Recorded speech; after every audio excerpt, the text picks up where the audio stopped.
السلام عليكم ورحمة الله وبركاته. walaalahayga reer Soomaaliya iyo reer Afrika waxaan rabaa inaan idin sheego gabdhihii reer Garowe iyo gabdhihii isku ogan reer Puntland barfuunada maaragtay laga isticmaalo qurbaha hadaa rabtiin insha Allah waa iga soo dalban kartaan sida kambaniga ugu caansan kambaniyaasha dumarka Victoria's Secret ana idin soo dhiibaya hadda maanta intaan gabar baa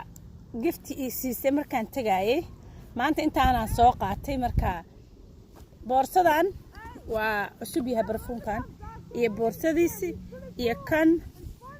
kuwana way jir kan naftirkiisa fruit crash ku cusub yahay marka hala isla socdo hadee waxa waay muujada markaan tagay shopping gareysto waa bahalkii maadka la dhiganayo dhulka oo maaragtay marka bigni qabto boorsada way iswataan muujada way smaaj gareey farsaaji waaye adiga waxyaabahaas gabdhaha u baahan sida gabdhaha hay'adaha ka shaqeeya gabdhihi aan ka wada hadalnay let me know insha Allah ilaahay idmo gabdhihi aan ku ballanay inaan u soo diro waxyaabahaas oo Soomaaliya aan ka heli karin ilaa dukaamo Victoria's Secret iyo Soomaaliya inayna ka furnan waa is ogtihiin